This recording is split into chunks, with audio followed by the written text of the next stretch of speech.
cabinet. Honorable Okello, what do you make of the cabinet reshuffle? Is it the right move by the president or the wrong move, or is he just not, is he scared of taking the hard decisions? Like, you didn't manage well in this ministry, therefore you're out of my cabinet. Good.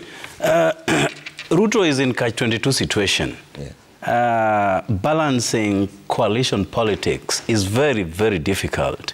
Remember, there are big four within Kenya Kwanza. That is Ruto himself, Rigiji, the deputy, Musalia, Mudavadi, and the Speaker of the National Assembly, Honorable Wetangula.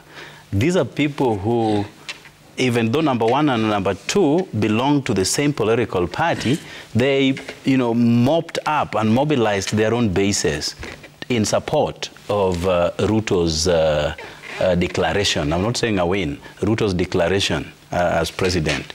So you have these peoples whose interests you must always meet, even when certain times you disagree with their style of work. So that is the situation that Ruto is in at the moment. And that is why there are attempts, including what happened last week, to now melt all the parties under Kenya Kwanza and remain with one outfit called UDA.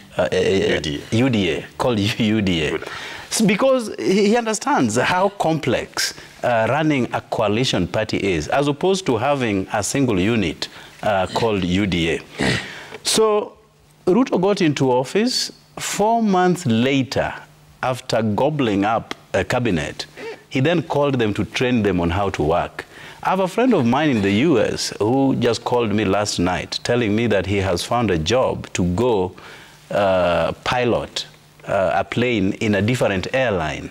And he's telling me that even though he's a pilot, he will have 90 days training with the new employer. 90 days of training before he can be given that. He's a pilot, but still has to undergo a training for 90 days. Now, Ruto waited for 4 months to take people to Sagana, to have them trained to be cabinet secretaries. 4 months later, whatever had to go wrong had already gone wrong. Whatever was to be messed up, already messed up.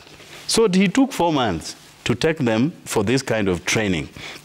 Now, we also have to remember that President Ruto came out and said that the cabinet that I have is clueless. That came from none other than himself. Then immediately, well, he didn't say some. Yeah, so don't speak for him. And by the way, he has a new spokesperson called Isaac Mwaura, who is my friend, so he can say that. So he then goes ahead, even after doing so, even after, giving a swipe at his cabinet, gives them new contracts to sign.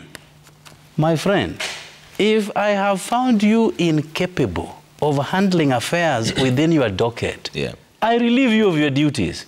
Go home and take care of your cattle. Okay. But Ruto goes ahead to give them new contracts to sign, even though he has confirmed that these people are below par. Remember that various polling have been done as regards performance of his cabinet secretaries.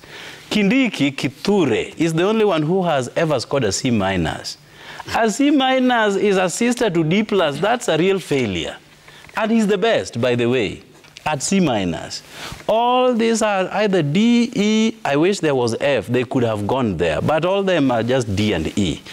But this is the same cabinet that instead of doing a complete overhaul, he gives them other dockets, just because of the complexity within a political coalition. Okay. So, as I said, Ruto is in campaign mode. Don't expect anything good to come out of it, and we are in for the longest haul. Okay.